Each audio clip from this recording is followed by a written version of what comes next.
Imaginez que chaque événement de votre vie a un but, que chaque rencontre, chaque obstacle, chaque retard ne sont pas des erreurs, mais des pièces précises d'un dessein plus grand que vous ne comprenez pas encore. Cela semble difficile à croire, n'est-ce pas? Mais les stoïciens le savaient. Tandis que d'autres se lamentaient face à l'inattendu, eux acceptaient avec fermeté. Ils savaient que le destin a ses raisons et que ce qui semble aujourd'hui chaos révèle demain son ordre. Non pas parce qu'ils le savaient tous, mais parce qu'ils avaient appris à faire confiance au processus. Aujourd'hui, je vais vous montrer comment adopter ce même regard pour que vous cessiez de lutter contre ce qui arrive et commenciez à comprendre pourquoi cela arrive. Vous ne vous demanderez plus pourquoi cela vous arrive à vous, mais dans quel but. Si vous appliquez ces idées, votre vie cessera de ressembler à une série d'accidents et commencera à avoir une direction. Avant de continuer, allez dans les commentaires et écrivez « Tout a sa raison d'être ». Je suis stoïcien. En le faisant, vous réaffirmez votre engagement envers une compréhension profonde et vous laissez derrière vous la plainte pour marcher avec un but. Écrivez-le maintenant et faisons ensemble ce premier pas. Alors, ne manquez aucune de ces leçons, en particulier la dernière, qui est la plus révélatrice de toutes. Mais avant de commencer, comme d'habitude, si vous trouvez de la valeur dans ces vidéos, je vous encourage à vous abonner et à activer les notifications pour rester informé des dernières nouveautés. Commençons. Leçon 1. Chaque décision laisse une trace. Bien que vous ne le remarquiez pas toujours, vous marchez sur l'écho de vos propres choix. Ce que vous vivez aujourd'hui, que ce soit lumière ou ombre, joie ou chaos, n'est pas arrivé par hasard ni par punition. C'est le reflet de ce que vous avez décidé hier, consciemment ou non.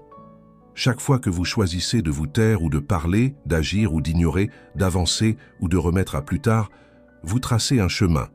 Et ce chemin ne s'efface pas, il se construit pas à pas, laissant des traces qui, tôt ou tard, vous rattrapent. Beaucoup croient que la vie dépend de la chance, des opportunités et du contexte, mais la vérité est plus simple et plus puissante. La vie répond à la direction, pas à l'intention. Vouloir changer, être meilleur ou vivre en paix ne suffit pas. Ce qui compte, c'est ce que vous faites avec ce que vous voulez. Parce que vouloir quelque chose sans agir, c'est comme avoir une carte sans la suivre. Vous pouvez regarder la destination toute la journée, mais si vous ne faites pas le pas, vous resterez au même endroit. Pensez-y. Un seul geste peut changer la trajectoire de votre vie. Le choix de vous coucher tard ou de bien vous reposer, de parler avec respect ou de réagir avec colère, d'épargner ou de dépenser sans réfléchir. Parfois, nous sous-estimons le pouvoir de ce qui est petit. Nous pensons qu'une décision minuscule n'a pas d'importance, mais chaque acte crée un effet en chaîne, comme une pierre jetée dans l'eau. Les ondes s'étendent au-delà de ce que nous pouvons voir. Un mot peut construire ou détruire. Un choix peut ouvrir des portes ou les fermer pour toujours. C'est la nature profonde de la responsabilité. Comprendre que chaque décision est une graine, et tôt ou tard, vous récoltez ce que vous avez semé. Les stoïciens le savaient bien. Marc Aurèle a écrit que notre vie est ce que nos pensées en font. Mais il savait aussi que ce n'est pas seulement une question de pensée, c'est une question de décider encore et encore comment vous allez agir face à ce qui arrive. Parce que même lorsque vous ne choisissez pas, vous choisissez. Si vous laissez quelqu'un d'autre décider pour vous, si vous attendez que la vie vous pousse au lieu de prendre le gouvernail, vous prenez aussi une décision, celle de céder le pouvoir. Et c'est là que tout se complique, car sans responsabilité, l'être humain devient victime de tout, du climat, de la circulation, des paroles des autres, de l'enfance, de l'économie. Mais lorsque vous assumez que chaque résultat que vous vivez a une racine dans ce que vous avez fait ou n'avez pas fait, le jeu change.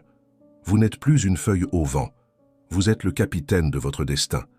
Épictète enseignait qu'il y a des choses qui dépendent de vous et d'autres qui n'en dépendent pas, et que votre énergie doit se concentrer sur les premières. Vous ne pouvez pas contrôler ce que les autres décident. Vous ne pouvez pas choisir s'ils vous aiment ou vous trahissent. Mais vous pouvez décider comment répondre, comment prendre soin de vous, comment avancer. C'est la seule liberté véritable, celle de choisir votre attitude, votre réaction, votre prochaine action. Et dans ce choix minuscule, entre céder à l'impulsion ou répondre avec sagesse, commence votre transformation. Chaque fois que vous choisissez bien, même si personne ne vous voit, vous façonnez votre caractère, vous donnez forme à votre présent et vous sculptez les contours de votre avenir. La plupart des erreurs ne détruisent pas parce qu'elles sont grandes. Elles font mal parce qu'elles se répètent encore et encore, comme une même chute déguisée sous différentes formes. Mais si vous êtes prêt à regarder vos décisions passées avec honnêteté, non pas depuis le jugement mais depuis la compréhension, vous pouvez commencer à faire quelque chose de différent. Vous pouvez transformer chaque erreur en maître, chaque chute en une nouvelle voie, car la responsabilité personnelle transforme le hasard en apprentissage. Ce qui semblait une injustice devient une leçon. Ce qui semblait une punition se transforme en direction. Alors, la prochaine fois que vous devrez décider, aussi petite que semble la décision, souvenez-vous de ceci. Vous n'agissez pas seulement pour aujourd'hui, vous envoyez un signal à votre destin. Vous construisez, avec chaque action, le type de personne que vous êtes. La paix, le succès, le respect n'arrivent pas d'un coup. Ils arrivent comme le résultat de centaines de décisions invisibles qui s'accumulent avec le temps. Et quand vous le comprenez, vous cessez d'attendre des miracles et commencez à construire des conséquences. Il ne s'agit pas de tout contrôler, mais de choisir avec conscience dans ce que vous pouvez gérer. Décidez avec intention, agissez avec un but, vivez comme si chaque pas comptait, parce que c'est le cas. Maintenant, c'est à vous. Allez-vous continuer à réagir sans réfléchir ou allez-vous commencer à choisir avec conscience? Aujourd'hui, pas demain, est le moment de prendre le contrôle. Écrivez dans les commentaires, chaque décision compte. Aujourd'hui, je choisis d'être conscient. Faites-le, car cela aussi sera une décision qui laissera une trace. Leçon 2. L'adversité est un maître silencieux. Elle ne crie pas, elle ne s'impose pas avec des arguments, ni ne vous donne d'explications immédiates. Elle arrive simplement, s'installe dans votre vie sans demander la permission et vous oblige à vous regarder dans un miroir que vous n'avez jamais demandé à voir. Mais là, au milieu du chaos, de l'inconfort, de la douleur qui secoue jusqu'à l'âme, commence l'enseignement le plus profond que vous puissiez recevoir. Car les épreuves que vous affrontez ne sont pas des punitions aléatoires ni des signes de malchance. Ce sont des miroirs précis qui révèlent ce que vous n'avez pas encore travaillé, ce que vous devez renforcer, ce que vous devez cesser d'ignorer. Toute douleur n'est pas une punition, parfois c'est une direction, une manière pour la vie de vous signaler que vous ne pouvez pas continuer ainsi, que quelque chose en vous doit évoluer. Il y a des moments où tout semble aller contre vous. Les portes se ferment, les personnes en qui vous aviez confiance vous déçoivent. Votre corps se fatigue, votre esprit s'embrouille, vos plans s'effondrent sans préavis. Dans ces moments, la réaction naturelle est de résister, de rejeter ce qui arrive, de vouloir revenir à l'avant, à l'endroit confortable et connu. Mais c'est précisément cette résistance qui prolonge la souffrance. Ce que vous résistez persiste, ce que vous comprenez se transforme. Vous ne pouvez pas contrôler si la tempête arrive, mais vous pouvez décider comment marcher sous la pluie.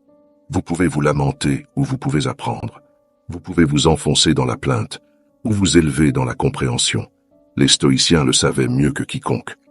Marc Aurèle, au milieu des guerres, des trahisons et de la maladie, écrivait que les choses n'arrivent pas contre nous, mais pour nous, que chaque obstacle a le potentiel de devenir un tremplin. Mais seulement si vous décidez de le regarder avec une autre lentille, si vous cessez de vous demander « Pourquoi cela m'arrive-t-il ?» et commencez à vous demander « Que puis-je apprendre de cela ?» C'est la différence entre celui qui mûrit avec la douleur et celui qui s'y brise. L'adversité n'est pas optionnelle, nous l'affrontons tous. La différence réside dans ce que vous en faites. Chaque difficulté est une opportunité déguisée. Dans les moments les plus durs, les vérités que vous évitiez de voir émergent.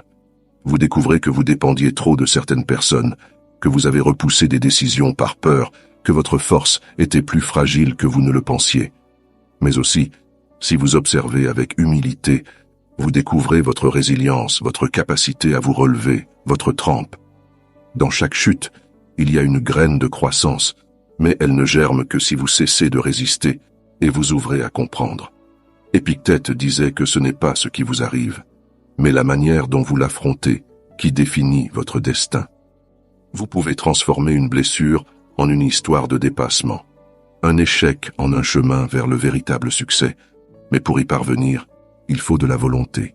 Il faut renoncer au rôle de victime et assumer que, même si vous n'avez pas choisi le coup, Vous pouvez choisir ce que vous en ferez. Et ce choix change tout. Pensez aux fois où une perte vous a forcé à redéfinir vos priorités, à comment une trahison vous a appris à établir des limites, à comment un échec vous a poussé à mieux vous préparer. Rien de tout cela n'était confortable, rien de tout cela n'était facile. Mais dans cette douleur, il y avait une leçon qui fait aujourd'hui partie de qui vous êtes. La douleur vous polit, vous oblige à lâcher la vieille peau, vous rend plus réel, plus vous, non pas parce que vous méritez de souffrir, mais parce que sans ces moments difficiles, vous resteriez coincé dans une version de vous-même qui n'est plus faite pour ce que vous êtes destiné à vivre. L'adversité n'est pas un ennemi, c'est un maître silencieux qui arrive sans prévenir, qui enseigne par des coups et qui n'accepte pas d'excuses. Mais si vous lui prêtez attention, si vous vous disposez à apprendre, vous découvrirez qu'il apporte toujours une révélation. Parfois, cette leçon n'est pas évidente immédiatement. Parfois, ça fait si mal que vous ne voyez pas au-delà de l'inconfort. Mais avec le temps, si vous restez présent, si vous ne fuyez pas et ne vous anesthésiez pas, vous comprendrez. Ce qui semblait une ruine était le début d'une reconstruction plus authentique. Alors, la prochaine fois que tout se complique, que quelque chose se brise, que la vie vous mette à genoux, arrêtez-vous, respirez, observez, demandez-vous. Quelle partie de moi est appelée à grandir? Quelle vérité ai-je évité de voir? Quelle nouvelle version de moi essaie de naître? Car oui, l'adversité dérange, secoue, exige, mais elle révèle aussi, façonne et transforme. C'est votre décision. Vous pouvez maudire ce qui arrive ou le laisser vous enseigner. Vous pouvez le rejeter ou l'écouter. Aujourd'hui, choisissez d'apprendre. Écrivez dans les commentaires « J'accepte le maître caché. Je suis prêt à grandir. » Parce que si vous écoutez la douleur, elle ne sera plus une punition, elle sera le début de votre évolution. Leçon 3. Les rencontres ont un but. Bien qu'il soit parfois difficile de le voir sur le moment, chaque personne qui croise votre chemin arrive avec un sens, avec une mission cachée qui ne se révèle qu'avec le temps. Il n'y a pas de hasard lorsqu'il s'agit de liens humains. Certains apparaissent pour vous donner un élan, d'autres pour vous montrer ce que vous devez guérir, et certains simplement pour vous accompagner un bout du chemin. Mais aucun n'est là par erreur. Même ceux qui vous ont fait du mal ont joué un rôle. Vous enseignez des limites, activez votre force intérieure, vous obligez à vous regarder avec plus de vérité. Les personnes qui arrivent marquent des étapes de votre évolution. Ce ne sont pas des coïncidences, ce sont des signes. Elles font partie du plan qui vous forme, qui vous polit, qui vous prépare pour ce que vous ne pouvez pas encore voir. Il y a des rencontres qui allument une lumière, des conversations brèves qui laissent une empreinte indélébile, des regards qui ouvrent des blessures ou ferment des cycles, des relations qui fleurissent facilement et d'autres qui défient chaque partie de vous. Certaines arrivent comme un baume, d'autres comme une tempête, mais toutes, sans exception, apportent quelque chose dont vous avez besoin. Parfois, ce dont vous avez besoin n'est pas confortable. C'est une leçon dure, une rupture qui vous oblige à vous redéfinir, un miroir qui vous montre ce que vous ne voulez pas voir. Mais même cela est un cadeau si vous savez le regarder. Personne n'apparaît par erreur. Tous arrivent avec des leçons, des miroirs ou des chemins. Et quand vous commencez à voir les relations sous cet angle, vous cessez de juger, vous cessez de forcer, vous cessez de regretter et vous apprenez à remercier.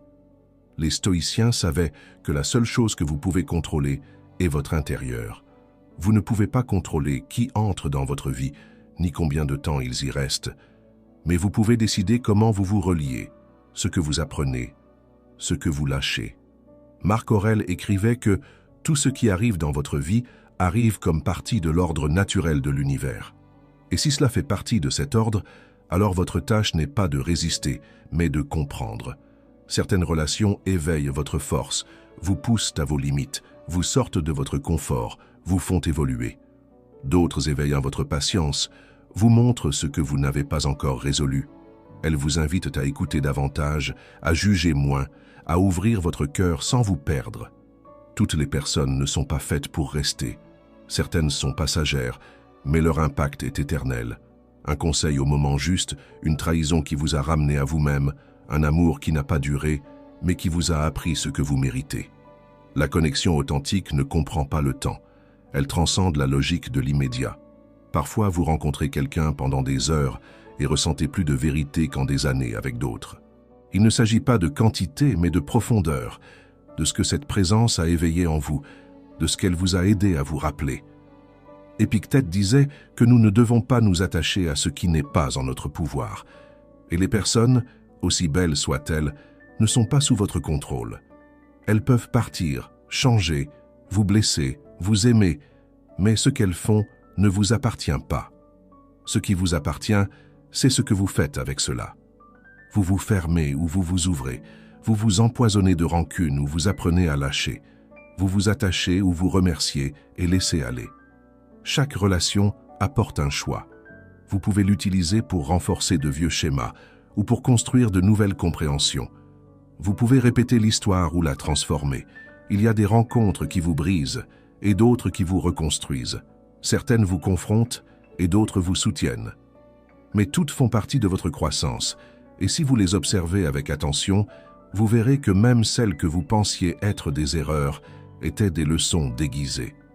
Car parfois, la vie ne vous envoie pas ce que vous voulez, mais ce dont vous avez besoin. Elle ne vous envoie pas la personne que vous désirez, mais celle qui peut vous montrer quelque chose que seule cette douleur ou cette joie peut révéler. Cessez de blâmer les gens pour ce qu'ils ont éveillé en vous fait partie de votre maturité. Comprendre que chacun arrive avec son histoire, ses limites, sa propre lutte, et que vous aussi, vous apparaissez dans la vie des autres comme un signe, une épreuve, une opportunité. Vous n'êtes pas seulement un élève, vous êtes aussi un maître. Vos paroles, vos absences, vos erreurs, vos gestes, tout cela laisse une marque sur les autres, même si vous ne le savez jamais. Alors, la prochaine fois que quelqu'un entre dans votre vie, ne demandez pas s'il restera pour toujours. Demandez ce qu'il vient vous enseigner, ce qu'il vient vous montrer de vous-même, quelle partie de votre chemin s'active avec sa présence. Remerciez les rencontres fugaces et les liens profonds. Embrassez ceux qui restent et laissez partir avec amour ceux qui doivent s'en aller. Car si vous comprenez que chaque lien a un but, vous vivez avec moins de rancune, moins d'attachement, plus de gratitude. Maintenant, c'est à vous. Arrêtez-vous un instant et pensez, quelles personnes ont marqué votre vie, même si ce n'était que pour un moment? Qu'avez-vous appris d'elles? Écrivez dans les commentaires. J'accepte le but de chaque rencontre. J'honore le chemin partagé. Car lorsque vous voyez les autres comme faisant partie de votre évolution, vous ne craignez plus les adieux, ni ne vous accrochez au passé. Vous devenez quelqu'un qui vit chaque lien avec présence, avec sagesse et avec le cœur ouvert. Leçon 4. Vos habitudes construisent votre destin. Ce ne sont pas vos rêves occasionnels, ni les promesses que vous faites en début d'année, ni même ce que vous désirez profondément quand tout va mal. Ce qui façonne véritablement votre vie, c'est ce que vous faites chaque jour, quand personne ne vous regarde, quand il n'y a ni applaudissements, ni récompense immédiate, ce que vous répétez sans réfléchir, ce que vous choisissez quand vous êtes fatigué, ce que vous faites par inertie ou par conviction. Il n'y a pas de hasard dans ce que vous répétez chaque jour. Votre routine est une déclaration silencieuse de qui vous êtes, et plus important encore, de qui vous devenez. Les grands changements ne naissent pas de moments épiques, ils naissent dans l'invisible, dans ces actes petits qui semblent insignifiants, mais qui, avec le temps, définissent le cours de votre vie. Vous vous levez tard, ou vous vous levez tôt. Vous mangez sans conscience, ou vous vous nourrissez. Vous repoussez vos rêves, ou vous faites un pas, même minime. Chacune de ces décisions est une touche sur le portrait de votre destin.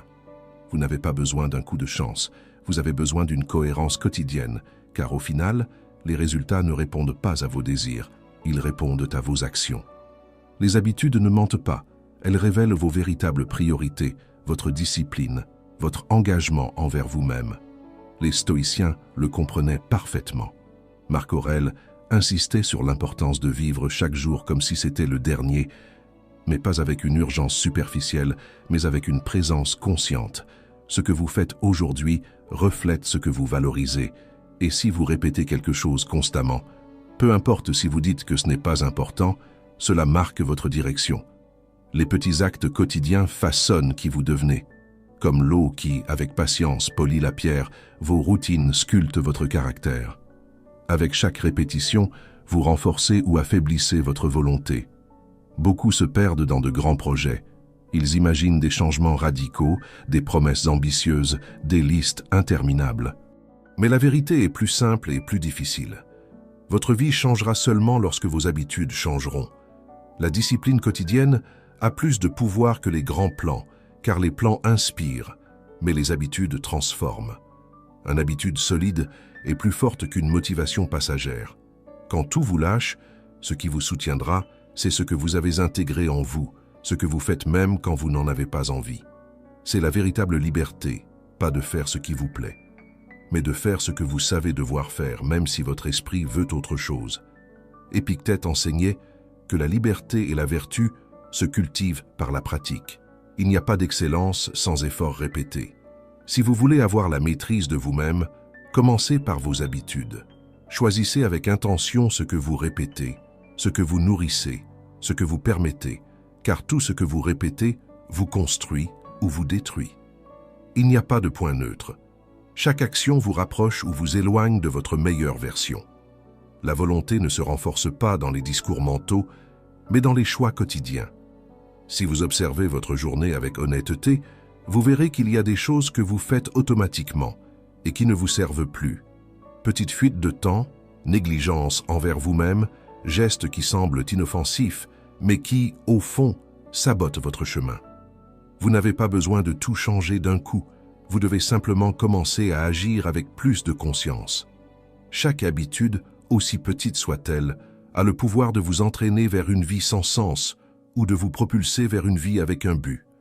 Votre destin ne s'écrit pas dans les moments extraordinaires, il s'écrit dans votre routine, pas dans votre chance. Ce que vous faites quand personne ne vous pousse, ce que vous choisissez au milieu de la fatigue, ce que vous décidez en silence jour après jour, le succès, la paix, le respect ne sont pas des prix aléatoires, ce sont des conséquences. Et si aujourd'hui votre vie ne ressemble pas à ce que vous désirez, ne regardez pas le ciel en attendant des signes. Regardez votre agenda, votre cuisine, votre téléphone, votre façon de vous parler. Là se trouvent les réponses. Là se cache la vérité de votre destin. Sénèque disait qu'il n'y a pas de vent favorable pour celui qui ne sait pas où il va. Mais il est aussi vrai que connaître une destination ne sert à rien si votre quotidien vous mène dans la direction opposée. N'attendez pas qu'un miracle corrige ce que vos habitudes sabotent. Posez-vous des questions réelles. Que faites-vous chaque jour pour votre santé, votre esprit, vos objectifs? Quelles habitudes nourrissez-vous? Et lesquelles justifiez-vous? Car ce que vous faites aujourd'hui fait de vous ce que vous serez demain. Alors, soyez responsable. N'attendez pas de changement si vous répétez la même chose. Ne blâmez pas le hasard pour une vie que vous construisez à chaque geste. Commencez aujourd'hui, même avec une seule nouvelle habitude. Une petite, une ferme. Car une vie consciente ne se construit pas d'un coup. Elle se construit par la répétition patiente de ce qui est juste. Écrivez dans les commentaires. Mes habitudes me construisent. Aujourd'hui, je choisis d'être intentionnel. Et ne vous contentez pas de l'écrire, prouvez-le, car si vous prenez soin de votre routine, votre destin s'occupera de lui-même. Leçon 5. Ce qui se répète demande de l'attention. Ce n'est pas un hasard si vous trébuchez sur la même pierre. Ce n'est pas une coïncidence si certains conflits, personnes ou émotions reviennent encore et encore dans votre vie. Chaque répétition est un message. Chaque cycle qui revient n'est pas là pour vous punir, mais pour vous réveiller. La vie ne se lasse pas de vous enseigner ce que vous persistez à ignorer. Les schémas non résolus reviennent jusqu'à ce qu'ils soient compris. Et ils continueront à le faire avec plus de force, plus de clarté, plus d'impact, jusqu'à ce que vous ayez le courage de les regarder en face et de les transformer. Ce n'est pas de la malchance, ni une conspiration contre vous. C'est votre âme, votre conscience, votre propre développement intérieur qui frappe à la porte, vous rappelant que vous ne pouvez pas continuer à avancer si vous ne fermez pas certains cercles. Il y a des histoires qui se répètent sous de nouvelles formes, des noms différents, les mêmes blessures, de nouvelles opportunités, les mêmes réactions. Vous changez de ville, de partenaire, de travail, mais cette sensation de vide, de perte de contrôle, d'insatisfaction vous rattrape. Et c'est parce que rien d'extérieur ne peut vous protéger de ce que vous n'avez pas guéri à l'intérieur. Quand quelque chose revient, Ce n'est pas pour vous ennuyer, c'est pour vous enseigner. La vie ne punit pas, elle répète ce que vous ignorez. Et si vous le comprenez, vous cessez de vous demander « Pourquoi encore cela ?» et commencez à vous demander « Que dois-je apprendre ici que je n'ai pas encore voulu voir ?» Marc Aurèle disait que nous ne pouvons pas échapper à nos propres opinions, et en ce sens, nous ne pouvons pas non plus échapper à nos propres schémas. Ce que vous pensez, ce que vous croyez, ce que vous faites encore et encore, devient une prophétie que vous réalisez vous-même. Si vous suivez le même chemin, vous arriverez à la même destination. Si vous réagissez de la même manière face aux mêmes stimuli, vous créerez les mêmes résultats. Changez le décor, mais vous restez le même acteur lisant le même script. Jusqu'à ce que vous le réécriviez, la fin ne changera pas. Rien n'est une coïncidence quand cela se produit plus d'une fois. La répétition est un maître persistant. Elle ne se fatigue pas. Elle a toute la patience du monde. Et si vous n'apprenez pas la leçon, la vie ne s'offense pas. Elle vous la présente à nouveau, encore et encore, comme si elle disait « La voilà encore », avec un nouveau visage. Es-tu prêt maintenant à la voir avec d'autres yeux? Là où il y a répétition, il y a une opportunité d'évolution. Mais pour en profiter, vous devez cesser de blâmer l'environnement et commencer à vous observer. Quel schéma reproduisez-vous? Quelle partie de vous a besoin d'être écoutée, comprise, guérie? La réponse est là, juste dans ce qui vous dérange le plus, dans ce qui vous fait le plus mal, dans ce qui se répète le plus. Épictète enseignait que la clé de la souffrance n'est pas dans ce qui arrive, mais dans l'interprétation que vous en faites. Et les schémas qui reviennent ne sont pas le véritable problème. Le problème, c'est que vous continuez à leur donner le même sens, à réagir depuis le même endroit. Tant que vous ne changez pas votre vision, votre expérience ne changera pas. Certains vivent des années piégés dans des cycles émotionnels, relationnels ou professionnels qui semblent être une malédiction. Mais lorsqu'ils osent enfin regarder à l'intérieur, ils découvrent que la sortie était toujours là, dans une nouvelle manière de se comprendre. Les stoïciens n'évitaient pas la douleur, ils l'utilisaient. Ils ne craignaient pas la répétition, ils l'observaient, car ils savaient que la réalité n'est pas quelque chose qui nous arrive, mais quelque chose qui nous montre. Tout ce qui revient est un miroir. Tout ce qui se répète montre un angle mort. Et c'est à vous de décider. Soit vous le brisez avec conscience, soit vous le revivez encore et encore avec frustration. Il n'y a pas de juste milieu. Soit vous vous réveillez, soit vous répétez. Vous n'avez pas besoin de tout résoudre d'un coup. Il suffit d'un instant de sincérité, d'une pause au milieu du cycle, d'un moment où vous dites « ça, je l'ai déjà vécu, je l'ai déjà ressenti. Et si cette fois, je fais quelque chose de différent ?» Ce petit changement d'attitude, cette micro-décision peut interrompre le schéma et ouvrir une voie complètement nouvelle. La vie n'a pas besoin que vous soyez parfait, elle a juste besoin que vous soyez prêt à voir ce que vous n'avez pas voulu voir, à comprendre ce que vous avez nié, à agir depuis un autre endroit. Alors, la prochaine fois que quelque chose se répète, une émotion, une dispute, un échec, ne l'ignorez pas, ne le déguisez pas en routine. Observez-le. Demandez-vous quelle partie de vous l'attire, le crée, le permet. Et si vous avez le courage de vous en rendre responsable, vous verrez que ce n'était pas une punition, c'était une porte, une opportunité pour évoluer, pour changer votre histoire, pour briser le cycle et construire quelque chose de nouveau. Écrivez dans les commentaires « Je reconnais le schéma ». Cette fois, je choisis de comprendre et de grandir. Car lorsque vous prêtez attention à ce qui se répète, vous cessez d'être prisonnier du passé et vous devenez créateur de votre avenir. Leçon 6. L'échec révèle l'essentiel. Ce n'est pas l'ennemi que vous croyez, ni la punition que vous craignez tant. C'est une révélation déguisée, une pause que la vie impose pour que vous puissiez regarder avec d'autres yeux ce que vous teniez pour acquis. Car lorsque tout va bien, vous vous questionnez rarement. Vous avancez par inertie en faisant confiance à la forme, au rythme, à ce qui semble fonctionner. Mais quand vous échouez, quand quelque chose se brise, quand le plan ne se déroule pas comme prévu, c'est là que tout devient clair. Les chutes redirigent votre chemin quand vous vous égarez. Elles vous obligent à vous arrêter, à lâcher le superficiel, à vous concentrer sur ce qui compte vraiment. On nous a appris à craindre l'erreur comme si c'était une tâche indélébile, une défaite définitive. Mais la vérité est que beaucoup des plus grands apprentissages naissent précisément dans cet instant où tout semble perdu, car c'est là, au milieu de l'effondrement, que le masque tombe, que votre caractère se révèle, que la vérité dure, crue, lumineuse, apparaît sans ornement. Tout succès n'est pas un progrès, et tout échec n'est pas un recul.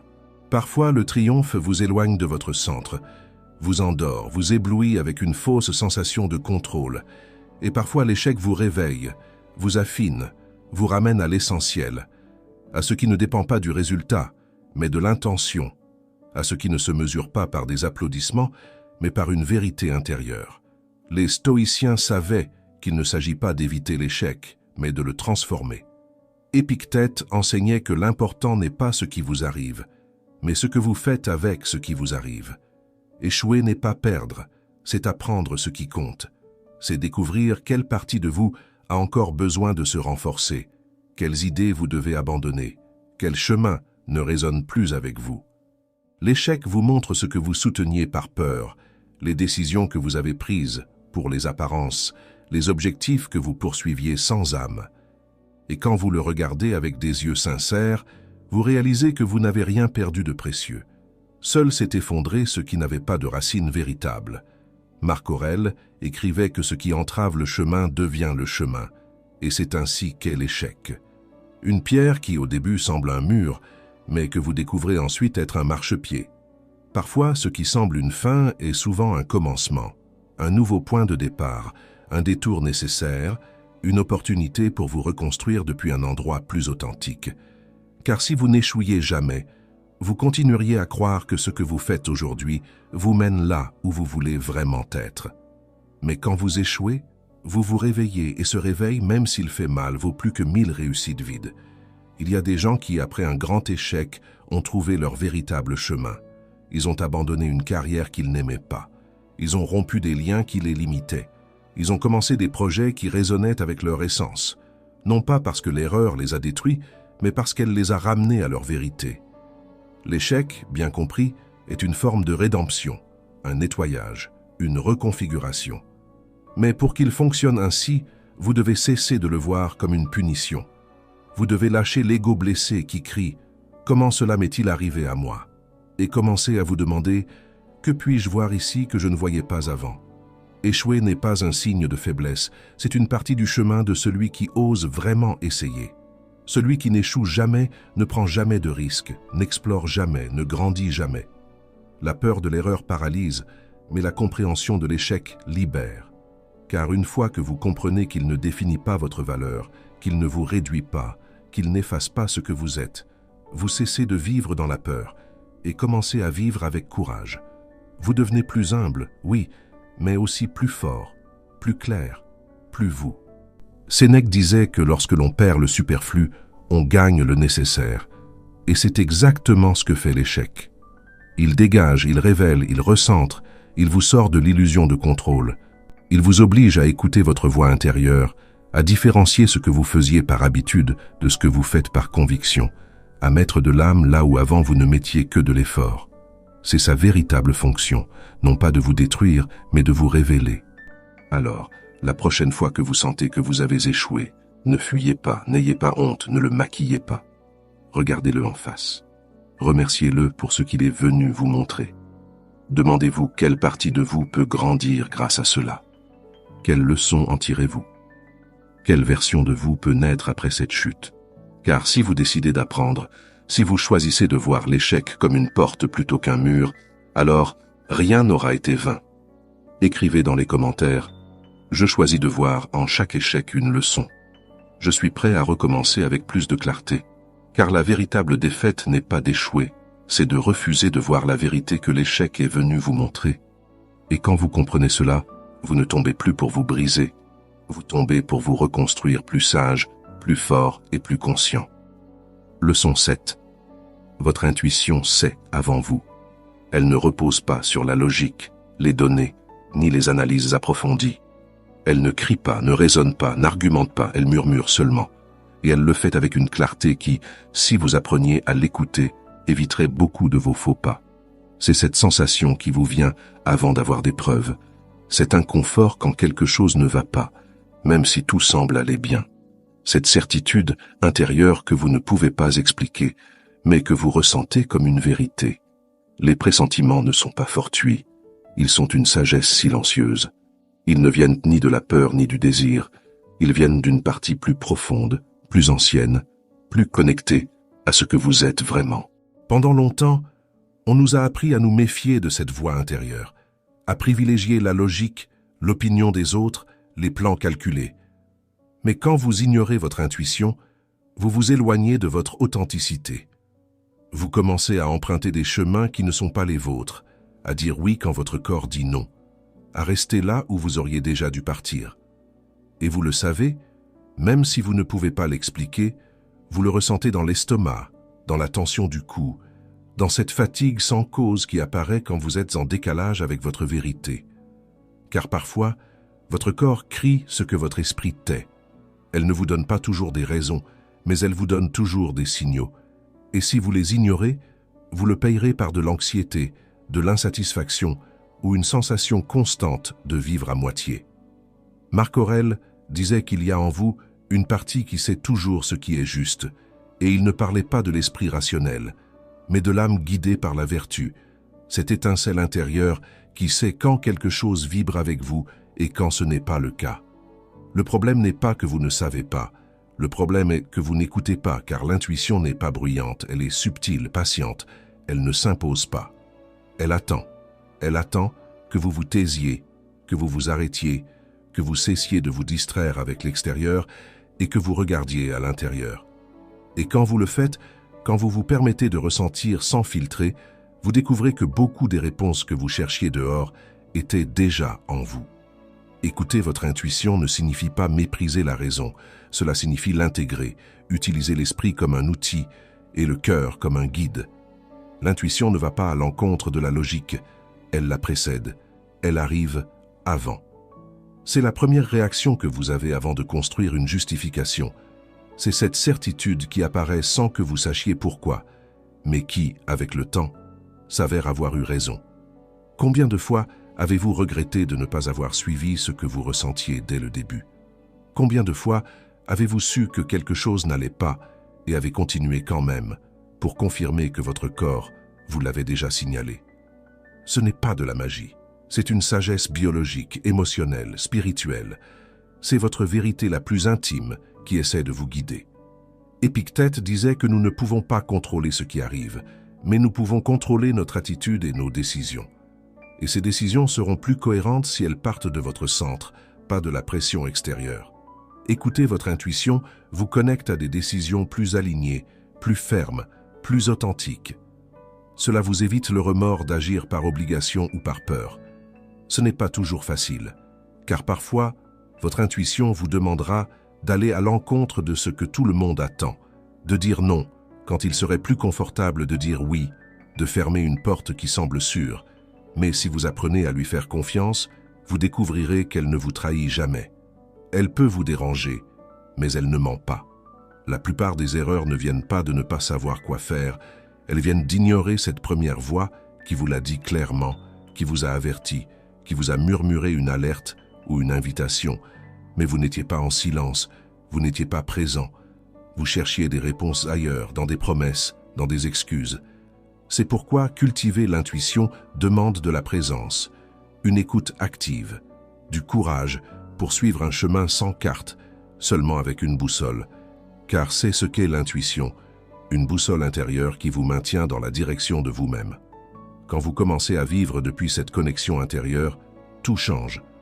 Vous ne cherchez plus autant l'approbation, vous ne doutez plus de chaque pas, vous n'avez plus besoin d'autant de garanties extérieures. Vous savez, et même si vous ne pouvez pas l'expliquer, vous vous soutenez, car votre corps est en paix, votre esprit est aligné, et votre âme sait qu'elle est rentrée chez elle. Non pas parce que tout est facile, mais parce que vous agissez désormais depuis votre vérité, depuis ce que vous êtes vraiment. Alors, faites une pause, regardez à l'intérieur, demandez-vous, que ressens-je vraiment? Quelle partie de moi essaie de parler, même si je ne veux pas l'entendre? La prochaine fois que cette voix douce vous murmure quelque chose, ne l'écartez pas. Arrêtez-vous, écoutez-la. Honorez ce qu'elle a à vous dire. Écrivez dans les commentaires « Je fais confiance à mon intuition ». Aujourd'hui, je choisis d'écouter ce qui a toujours été en moi. Car lorsque vous suivez cette sagesse silencieuse, vous ne marchez plus à l'aveugle, vous marchez avec vous, et c'est ce qu'il y a de plus proche de ne jamais se perdre. Leçon 8. La synchronicité guide l'attentif. Ce n'est ni de la chance, ni une coïncidence, ni un hasard déguisé. C'est une intelligence plus subtile qui opère lorsque vous vous alignez avec ce que vous êtes prêt à recevoir. Quand vous êtes prêt, ce dont vous avez besoin apparaît, ni avant ni après. Exactement au moment juste, même si, sur le moment, vous ne le comprenez pas. Ces personnes qui arrivent avec le message parfait, ce livre qui vous trouve quand vous en avez le plus besoin, cette idée qui surgit juste quand vous étiez sur le point d'abandonner. Rien de tout cela n'est un hasard, c'est de la synchronicité. C'est la vie qui vous rappelle que si vous prêtez attention, il y a un ordre plus profond qui est toujours en marche, attendant votre présence pour se révéler. Mais tout le monde ne le perçoit pas, non pas parce que cela n'existe pas, mais parce que tout le monde n'est pas assez éveillé pour le voir. Les signes existent, mais ils demandent de la présence pour être vus.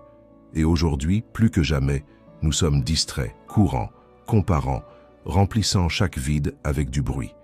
Dans cet état, la synchronicité passe à côté. Non pas parce qu'elle ne vous choisit pas, mais parce qu'elle ne peut pas vous atteindre quand vous êtes déconnecté. La vie murmure, mais vous devez être en silence pour l'entendre. Pas un silence extérieur, mais un espace intérieur. Ce moment où vous cessez de vouloir tout contrôler, où vous faites confiance, où vous observez sans attendre, où vous êtes simplement. Là, dans cet espace vide et fertile, la magie opère. Marc Aurèle disait que l'univers est en constant changement et que si vous vivez en harmonie avec lui, tout ce qui arrive sera ce dont vous aviez besoin, non pas ce que vous vouliez avec l'ego, mais ce que votre âme demandait pour grandir. Car la synchronicité ne répond pas à vos caprices, elle répond à votre disposition, à votre maturité, à votre ouverture. Si vous n'êtes pas prêt à recevoir quelque chose, vous ne le verrez simplement pas. Peu importe combien de fois cela passe devant vous, les rencontres ne sont pas fortuites. Ce sont des moments de connexion, des instants où votre énergie intérieure rencontre celle du monde et où un croisement significatif se produit. Quelque chose change, quelque chose s'éveille, quelque chose s'aligne. Parfois, cette connexion vient sous forme d'une parole, parfois sous forme d'une perte. Parfois, c'est une personne qui semble arriver par erreur, mais dont la présence vous transforme. Tous les liens ne sont pas faits pour durer. Certains ne viennent que pour vous donner un indice, vous rappeler quelque chose que vous aviez oublié, vous activer. Et si vous êtes attentif, vous le saurez, vous le ressentirez. Car lorsque vous vivez depuis la conscience, vous commencez à reconnaître des schémas que vous ignoriez auparavant. Vous ne parlez plus de coïncidence, mais de direction. Vous ne voyez plus de hasard, mais de la cohérence. Épictète enseignait que la clé n'est pas de contrôler l'extérieur, mais de comprendre son message. Et c'est là qu'intervient la synchronicité, non pas comme un phénomène inexplicable, mais comme une manière de lire la vie avec des yeux plus profonds. Tout est connecté. Vous n'êtes pas séparé du monde, vous en faites partie. Et lorsque votre intérieur s'aligne, l'extérieur répond. Mais pour que cela se produise, vous devez ralentir, cesser de forcer, cesser d'exiger, laisser de l'espace car la synchronicité ne se poursuit pas, elle se permet. Beaucoup se demandent « Pourquoi ne trouve-je pas de signe?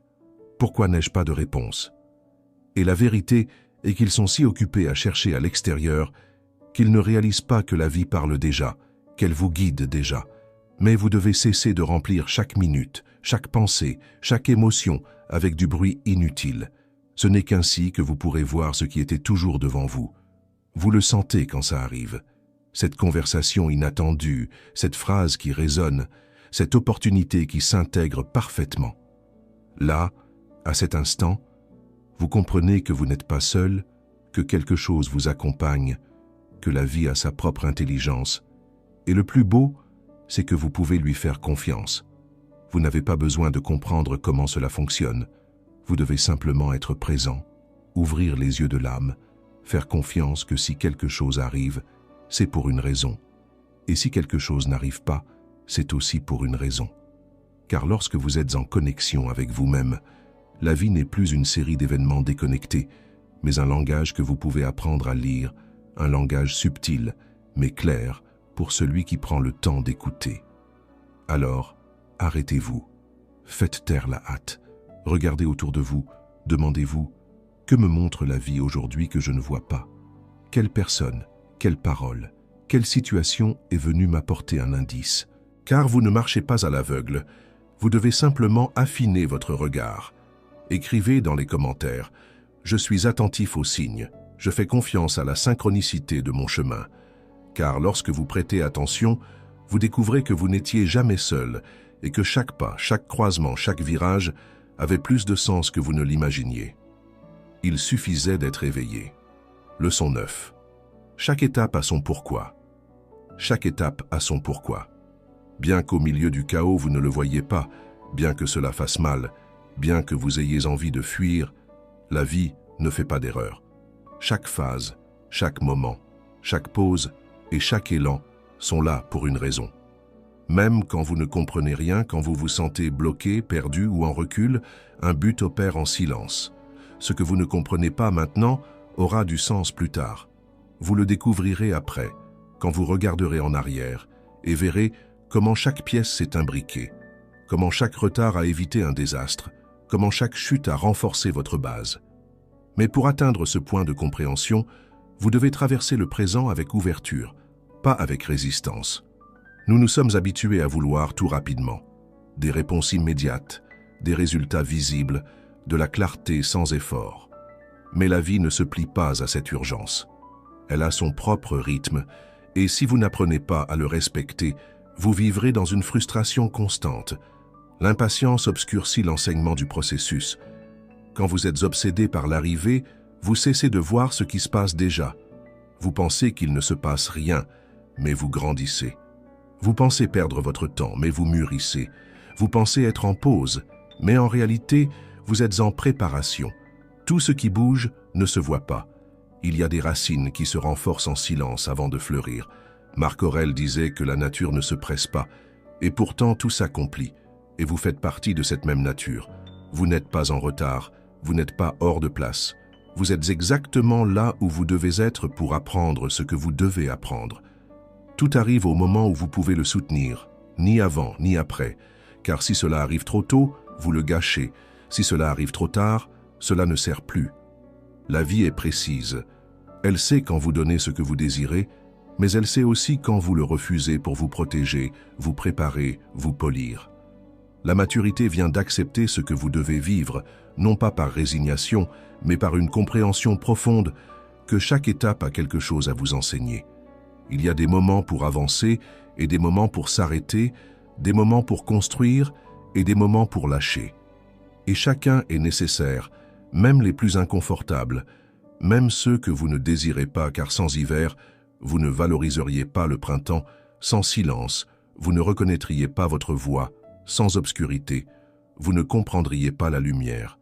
Épictète enseignait que ce qui vous perturbe, ce n'est pas ce qui arrive, mais votre jugement sur ce qui arrive.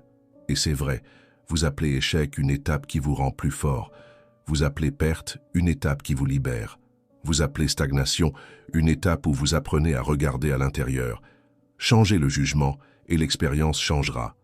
Au lieu de lutter contre la réalité, accompagnez-la. Au lieu de rejeter le moment, demandez-lui ce qu'il vient vous montrer, car tout a un message, même ce que vous ne comprenez pas, même ce que vous n'avez pas demandé. Beaucoup veulent sauter des étapes, accélérer les processus, mais la vie ne peut être forcée sans conséquence. Ce que vous ne vivez pas avec attention se répète. Ce que vous ne guérissez pas avec patience s'éternise. Ce que vous n'assumez pas avec responsabilité devient un fardeau. C'est pourquoi la chose la plus sage que vous puissiez faire est d'honorer le moment qui vous est donné. Si vous êtes en construction, construisez avec conscience. Si vous êtes en deuil, semez dans votre douleur un peu de compassion. Si vous êtes en expansion, remerciez sans perdre l'humilité. Et si vous êtes dans le calme, reposez-vous sans culpabilité. Chaque étape est une maîtresse différente, et seuls ceux qui écoutent apprennent. Quand vous acceptez le processus, le temps cesse d'être votre ennemi. La comparaison se dissout. La hâte devient inutile, car vous comprenez que personne d'autre n'a votre chemin, que ce que vous vivez maintenant n'est pas une punition, mais une partie du dessein. Et si vous vous abandonnez à ce moment avec ses doutes, ses défis, sa beauté cachée, le futur arrivera sans que vous le poursuiviez, et il arrivera différent, car vous aussi serez différent. Alors, ne soyez pas impatient, ne vous exigez pas d'avoir une clarté totale. Vous n'avez pas besoin de tout comprendre aujourd'hui. Vous devez simplement être présent, apprendre ce qui est à apprendre, grandir dans ce qui fait mal, faire confiance que lorsque le but se révélera, vous saurez pourquoi tout est arrivé comme cela est arrivé. Écrivez dans les commentaires « Je fais confiance à mon processus. Je remercie chaque étape, même celle que je ne comprends pas encore, car lorsque vous acceptez ce que vous devez vivre, la vie cesse d'être un combat et devient un voyage de transformation profonde. Chaque étape a son pourquoi, et vous êtes exactement là où vous devez être. » Leçon 10. Les pertes sont aussi des guides. Bien qu'elles fassent mal, bien qu'elles vous vident, bien qu'elles semblent injustes, toutes les choses qui partent ne sont pas des erreurs. Parfois, ce qui vous fait le plus mal à perdre est ce que vous deviez le plus lâcher. Car la vie, quand elle veut vous donner quelque chose de nouveau, vous nettoie d'abord. Et oui, elle le fait sans vous demander la permission. Ce qui part laisse de l'espace pour ce qui doit arriver. Mais pendant que cela se produit, il est normal de ressentir un vide, une absence, un désarroi. Le problème est que nous confondons souvent perte avec punition, absence avec abandon, vide avec échec. Mais vous ne perdez pas toujours. Parfois, vous êtes simplement redirigé. Nous nous attachons facilement aux personnes, aux rôles, aux plans, même aux problèmes. Car ce qui est connu, même s'il ne sert plus, donne une fausse sensation de contrôle. C'est pourquoi, quand quelque chose part, nous ne perdons pas seulement cela, nous perdons aussi l'image de stabilité que nous avions construite. Et dans ce tremblement, il est difficile de voir clairement. Mais avec le temps, si vous avez le courage de regarder au-delà de la douleur immédiate, vous découvrez quelque chose de puissant. Perdre n'est pas toujours un échec. Parfois, c'est une libération. Parfois, c'est la vie qui vous enlève du poids. Parfois, c'est l'univers qui vous ouvre une porte que vous ne pouviez franchir qu'en étant léger. Marc Aurèle disait que ce qui s'adapte au cours de l'univers prospère, tandis que ce qui résiste se brise. Et c'est là la clé. Il ne s'agit pas de chercher la souffrance, mais de comprendre que même la tristesse fait partie du dessein plus grand. Que si quelque chose est parti, ce n'est pas par hasard. Que si quelqu'un est sorti de votre vie, c'est parce que son cycle est terminé.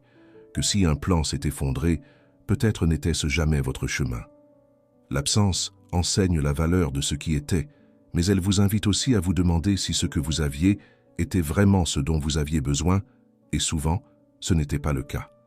Épictète enseignait que nous ne possédons rien de manière absolue, que tout ce que nous avons, les personnes, les choses, même le corps, est un prêt temporaire. Quand vous le comprenez, vous ne souffrez plus depuis l'attachement, mais depuis la compréhension. Vous pouvez pleurer une perte, oui, mais sans en faire une prison. Vous pouvez regretter, mais sans rester figé dans ce qui n'est plus, car pleurer ne vous affaiblit pas. Ce qui vous affaiblit, c'est de refuser d'accepter l'inévitable. Et l'inévitable est ceci. Vous allez perdre des choses, vous allez perdre des personnes, vous allez perdre des versions de vous-même. Mais si vous ne vous accrochez pas, si vous ne le prenez pas comme une défaite personnelle, chaque perte sera une maîtresse, chaque vide, une transition. Il y a des pertes qui font mal, parce qu'elles représentaient quelque chose d'important. Et c'est normal, vous n'avez pas besoin de le minimiser. Vous n'avez pas besoin de feindre la force. La tristesse a un but. Elle vous connecte à ce qui était précieux. Elle vous oblige à regarder en face ce que vous teniez pour acquis. Elle vous apprend à ne pas vivre endormi, mais elle a aussi une porte de sortie. Et vous ne pouvez la franchir que lorsque vous acceptez que ce qui est parti devait partir, non pas pour vous punir, mais pour vous former. La vie est sage, et quand quelque chose part, elle le fait avec un message. Parfois, la perte vous pousse à découvrir votre force. D'autres fois, elle vous rappelle que vous devez changer de direction. D'autres encore, elle vous vide simplement pour que vous puissiez recevoir quelque chose de nouveau, quelque chose de plus aligné, quelque chose de plus vôtre. Mais pour le recevoir, vous devez d'abord lâcher la culpabilité, le ressentiment, l'idée que tout devrait durer pour toujours. Rien ne dure pour toujours. Et cela, loin d'être une menace, est une bénédiction, car cela vous oblige à vivre avec plus de conscience, à valoriser ce que vous avez, à être présent. N'ignorez pas la douleur de la perte, traversez-la, mais ne restez pas là. Observez ce qu'elle vous montre, ce qu'elle vous révèle sur vous, sur vos attachements, sur vos besoins. Peut-être que ce qui vous fait le plus mal à perdre était ce qui vous freinait le plus. Peut-être que, sans vous en rendre compte, vous vous étouffiez dans quelque chose qui n'avait plus de vie et le perdre, c'était vous sauver, même si vous ne le voyez pas encore ainsi. Donnez-vous du temps. Tout a son moment. Même la clarté arrive quand vous êtes prêt à la soutenir. Alors, si vous traversez une perte, ne demandez pas pourquoi cela vous est arrivé. Demandez ce que vous pouvez voir depuis cet endroit que vous ne voyiez pas avant. Que vous demande cet espace nouveau? Quelle nouvelle graine pouvez-vous planter dans le terrain qui s'est libéré? Écrivez dans les commentaires. J'accepte la perte comme partie de mon chemin. Je suis ouvert à ce que la vie veut m'apporter de nouveau. Car lorsque vous cessez de voir les pertes comme des fins, vous commencez à les voir comme des commencements déguisés. Et dans ce changement de regard commence votre véritable liberté. Leçon 11. Votre but se révèle sur le chemin. Il n'apparaît pas d'un coup ni ne descend du ciel sous forme de certitude. Il n'arrive pas quand vous l'exigez, ni ne se montre toujours avec clarté. Parfois, il semble que vous êtes perdu, marchant sans direction, doutant de chaque pas, mais même là, vous avancez. Car le but n'est pas quelque chose que l'on trouve soudainement, c'est quelque chose que l'on découvre dans le mouvement. Tout n'a pas de sens au début, mais tout s'imbrique à la fin. C'est comme une image qui se forme avec chaque expérience, chaque erreur, chaque rencontre inattendue. Et un jour, sans savoir comment, vous regardez en arrière et comprenez que chaque partie du chemin avait un sens, même celles qui vous ont le plus fait mal. On nous a appris à chercher un but comme s'il s'agissait d'une destination fixe, d'une réponse définitive, d'une mission unique gravée dans la pierre. Mais la vérité est que votre but n'est pas une fin lointaine, c'est une manière de vivre. C'est une boussole intérieure qui s'affine avec l'expérience, avec l'honnêteté, avec la présence. Les expériences inconfortables polissent votre vocation. Ce qui vous dérange aujourd'hui vous enseigne demain. Ce qui vous frustre aujourd'hui vous pousse demain. Chaque obstacle, chaque moment de vide, chaque étape de confusion vous prépare sans que vous le sachiez. La vie vous façonne avant de vous révéler le pourquoi, car avant de vous montrer votre mission, elle doit vous former pour la porter. Marc Aurèle disait que chacun a un rôle à signer dans le grand théâtre de l'univers et que notre tâche est de le jouer avec dignité. Mais pour savoir quel est ce rôle, il faut d'abord traverser la scène, essayer des rôles, tomber, échouer. Et au milieu de ce chaos, une voix commence à émerger, une inclination, une force qui vous pousse vers quelque chose qui vous transcende. Ce qui vous passionne n'est pas un accident, c'est une direction. C'est un indice, un appel, quelque chose en vous que vous ne pouvez ignorer longtemps. Et si vous décidez d'écouter, si vous osez suivre cet élan, vous découvrirez que vous n'étiez pas aussi perdu que vous le pensiez, que tout ce que vous avez vécu était un entraînement. Épictète enseignait que nous ne pouvons pas contrôler ce que la vie nous donne, mais nous pouvons décider quoi en faire. Et c'est là l'essence du but, pas dans ce qui vous arrive, mais dans la manière dont vous transformez cela en service, en sens, en croissance.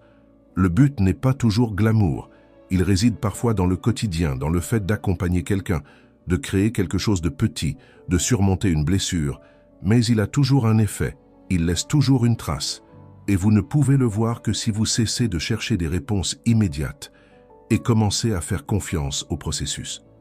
Certaines personnes passent des années à sentir qu'elles n'ont pas un but clair, mais quand elles commencent à agir avec présence, avec intention, avec vérité, le but se révèle de lui-même. Il ne s'agit pas de trouver une vocation parfaite, mais de vivre de manière cohérente, de donner le meilleur de vous-même même quand vous ne comprenez pas pourquoi, car la vie vous prépare avant de vous montrer le but, elle vous forme en silence, vous confronte à des défis qui semblent inutiles, mais qui en réalité vous entraînent pour quelque chose que vous n'imaginez pas encore. N'ayez pas hâte de tout comprendre. Vous n'avez pas besoin d'une clarté totale pour commencer. Vous devez simplement avancer avec ce que vous avez aujourd'hui, écouter vos passions, suivre les signes, Ajustez le cap quand quelque chose ne résonne plus. Le but n'est pas statique, il évolue avec vous, change de forme, mais pas de fond. Et quand vous vous engagez dans votre chemin sans exigence, sans attente rigide, le but commence à vous parler à travers ce que vous aimez, ce qui vous motive, ce qui vous traverse. Ne vous comparez pas. Le but d'un autre n'est pas le vôtre. Ne vous frustrez pas si vous ne voyez pas de résultats immédiats. La vie est plus sage que votre impatience. Elle agit même dans les moments où vous pensez qu'il ne se passe rien. Et quand vous serez prêt, vous le saurez. Pas parce que quelqu'un vous le dira, mais parce que vous ressentirez la paix, parce que vous comprendrez que chaque pas, même ceux donnés avec peur, vous a conduit ici. Alors, continuez à marcher, même si vous ne comprenez pas tout, même si vous doutez, même si vous ne voyez pas clairement la fin. Votre seule tâche est de suivre avec honnêteté ce qui vous enflamme, ce qui vous transforme, ce qui vous connecte. Écrivez dans les commentaires « Je fais confiance à mon chemin. Mon but se révèle à chaque pas. » Car lorsque vous vivez avec présence et engagement, le but cesse d'être une question sans réponse et devient une réalité silencieuse qui vous guide de l'intérieur. Et alors, tout commence à avoir du sens. Leçon 12. Vous êtes co-créateur, pas victime. Bien que vous vous soyez souvent senti à la merci des circonstances, prisonnier de ce que les autres font, disent ou décident, la vérité la plus profonde est que vous avez plus de pouvoir qu'on ne vous l'a fait croire. Pas le pouvoir de tout contrôler, mais celui de transformer votre réalité de l'intérieur. Rien ne change à l'extérieur si vous ne changez pas à l'intérieur. Vous pouvez changer de lieu, de relation, de travail, mais si votre énergie, votre manière de penser et d'agir restent les mêmes, tôt ou tard, vous reviendrez au même point. Car ce n'est pas le monde qui doit s'adapter à vous. C'est vous qui devez vous aligner avec la vie pour commencer à la voir différemment. Beaucoup vivent en attendant que quelque chose change, que le climat s'améliore, que l'opportunité arrive, que quelqu'un reconnaisse leur valeur, mais la vie ne répond pas à l'attente, elle répond à l'intention. N'attendez pas la chance, agissez avec intention. Chaque choix que vous faites, aussi minime soit-il, émet un signal, et la vie, avec sa précision silencieuse, répond à cette fréquence. Si vous vivez dans la plainte, vous recevrez plus de raisons de vous plaindre. Si vous agissez depuis la peur, vous attirerez des scénarios où votre peur se confirmera. Mais si vous vous alignez avec la responsabilité, avec la clarté, avec le désir sincère de grandir, la vie se mettra aussi de votre côté. Le pouvoir n'est pas dans le contrôle, mais dans la compréhension. Au lieu d'essayer de manipuler l'extérieur, apprenez à observer ce qui arrive comme un reflet. Chaque conflit, chaque obstacle, chaque perte contient un message sur ce que vous devez voir en vous, non pas comme une faute, mais comme une opportunité. Si tout vous irrite, peut-être y a-t-il une colère que vous n'avez pas encore guérie. Si vous répétez des relations destructrices, peut-être est-il temps de revoir vos croyances sur l'amour. Si vous vivez avec une anxiété face à l'avenir, peut-être ne faites-vous pas confiance à votre capacité à vous soutenir. Le monde extérieur n'est qu'un miroir, et vous n'êtes pas un spectateur passif. Vous êtes acteur de ce qui se manifeste. Marc Aurèle disait que l'âme se teinte de la couleur de ses pensées, et il avait raison. La manière dont vous pensez conditionne la manière dont vous voyez, et cela façonne la manière dont vous agissez. Il ne s'agit pas de nier ce qui arrive, mais d'assumer votre part. Car lorsque vous assumez votre part, vous récupérez votre pouvoir. La victime donne son énergie à ce qu'elle ne peut contrôler. Le co-créateur la concentre sur ce qu'il peut transformer, sa vision, son attitude, son action quotidienne. Épictète enseignait qu'il y a des choses qui dépendent de vous et d'autres qui n'en dépendent pas, et que votre paix dépend de les distinguer. Mais il savait aussi que ce qui dépend de vous, votre focus, votre réaction, votre engagement, est plus que suffisant pour changer votre expérience. Vous n'avez pas besoin que le monde soit parfait pour être en paix. Vous avez besoin de clarté intérieure. Vous avez besoin de cohérence. Vous avez besoin d'agir depuis un lieu de présence, pas depuis l'inertie. La vie répond avec précision à votre énergie. Elle ne comprend pas les mots vides, les intentions confuses, les désirs à moitié assumés. Elle vous donne ce que vous êtes prêt à soutenir, ce qui vibre avec vous, ce que vous êtes disposé à recevoir, non seulement avec désir, mais avec maturité. C'est pourquoi, si vous voulez un changement réel, ne regardez pas le ciel en attendant des signes. Regardez-vous. Demandez. Suis-je co-créateur? Suis-je cohérent avec ce que je veux? À quel niveau est-ce que je cultive ce qui est en moi? Car tout ce qui se produit peut être transformé en but, en compréhension, et le changement extérieur sera une conséquence, même ce que vous n'avez pas choisi, même ce qui a fait mal. Car au lieu de demander pourquoi cela vous arrive, vous commencez à demander « Que puis-je faire avec ce qui m'est donné à vivre ?» C'est la différence entre celui qui survit à la vie et celui qui la transforme. Alors, cessez d'attendre que quelque chose ou quelqu'un vienne vous sauver. Vous n'avez pas besoin d'être sauvé. Vous avez besoin de vous réveiller, de regarder avec plus de vérité, d'agir avec plus d'intention et de vous rappeler encore et encore que le monde ne vous doit rien, mais que vous vous devez à vous-même la responsabilité de construire la vie que vous aspirez à vivre. Écrivez dans les commentaires « Je suis co-créateur de ma vie. Aujourd'hui, je choisis d'agir depuis mon pouvoir intérieur. » Car lorsque vous cessez de blâmer l'extérieur et assumez votre rôle dans cette histoire, le monde n'est plus une menace. C'est un champ fertile où tout peut se transformer si vous décidez de semer avec conscience. C'est là, juste là, que commence votre liberté. Si vous êtes arrivé jusqu'ici, écrivez dans les commentaires. Tout a un sens, je suis stoïcien. Je vous invite à vous abonner, à activer les notifications et à commenter pour que YouTube reconnaisse que ces vidéos sont utiles pour des personnes comme vous. Cela nous motive à continuer à créer du contenu similaire à l'avenir. Je vous suggère de regarder les 2 dernières vidéos que nous vous recommandons. Merci sincèrement pour votre temps et votre soutien. À bientôt pour notre prochaine aventure.